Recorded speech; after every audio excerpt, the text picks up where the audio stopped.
Right, I'm going to take you through the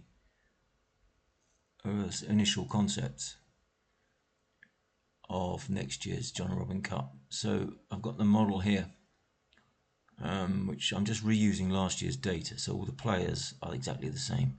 So you're going to see names of people that don't belong in the same club anymore, like Josh, for example, is still there. Carmen is still playing at Arscott, etc. So I'm just reusing all exactly the same names. Right. Well, fundamentally, the original concept we have to understand is the ranking of a club. So here we have the clubs. I've just put 10 clubs in, and we rank them from 1 to 10. And there's several reasons, or there's a couple of reasons why we do that. One of them is just to provide an evenly seeded draw, so that we'd split the strong and weak teams into two halves. So I put us second. I don't think there's any justification for putting us lower. We came second last year. Tonga on the top.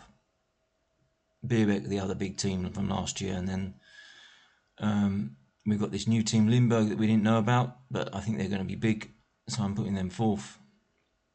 Tornai, Namur, you could say this is the big six, and everyone else are unknown quantities, or we know that Arscott aren't very good anymore.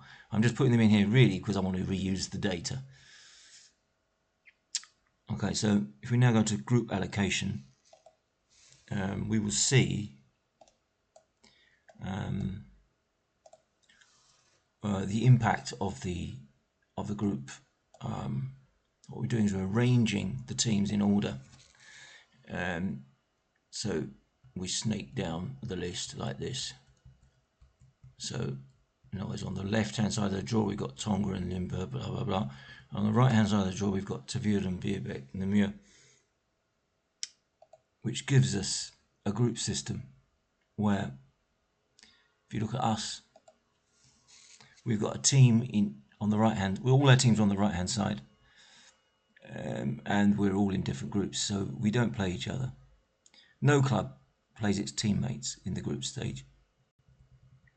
So you can see that we've got a team here in the first position, a team here in the second, a team here in the third, and a team here in the fourth. And each of the clubs, the 5 clubs, will have a team in each group. Now this guarantees that we don't play each other. We don't play our club mates, which is good. And in fact, we don't even play each other in the next round. The first elimination round is, you can think of it as being horizontal. You get a team from this side, from the group A will play a team from group B. So we would not even play each other in that round either. So the first time we can possibly play each other, our teammates, are in the quarterfinals. Right, now you'll see here it says gender doubles lineup. We're doing one round of gender doubles, okay?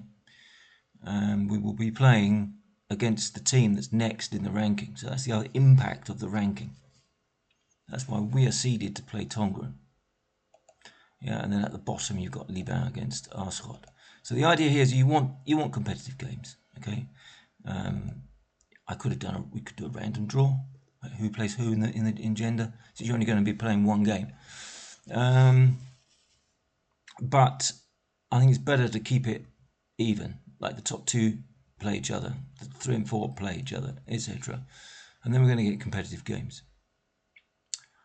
And then so you just play one game each of that. So Tonga and Tavir will consist of 4 games. There'll be the higher ranked men against each other, the lower ranked men, and then the higher ranked women and the lower ranked women. So it'll be 4 games, and that will contribute points. So if you remember last time we have where we did it, we had wherever you finish in the mixed doubles gives you a certain number of points, and then you just add a certain number of bonus points based on the gender levels. Right, so I'm going to stop there because that's just the overview of the idea of what we're going to do. Oh no, I will say one more thing. So since we have 8 groups of 5, so that's going to filter into 5 divisions of 8.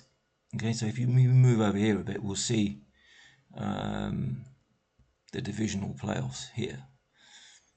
I've done a lot of work on this already. You can see, geek that I am. But how do we get to 5? Well, the idea, you could just say the people that finish top just go into the top division. So this guy, this guy, this guy, this guy, all go into the top division. But I think we can afford to have another round of play.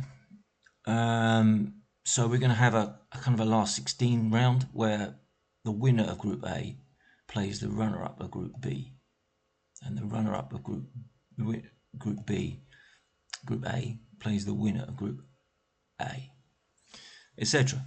So you finish first or second in your group, and you're fighting for a place in the first division. If you win the game, you go into the first. If you lose the game, you go in the second. Same third and fourth. So third plays fourth, fourth plays third. And the poor guys that finish fifth, okay, sorry, you do lose out on one game because you just go straight into the fifth division. So they lose out on one game, but I still think they're getting good value, because in most formats, if you finish bottom of your group, you're going home. At least we're giving them 3 more games. They will still get 3 more elimination games, a quarter, a semi, and a final in their fifth division. Everyone else will get an eliminator before they go into the division. Okay, so I'm going to stop there because there's lots more to talk about, but I'm not going to overload it now. But those are the initial thoughts that I'm thinking of.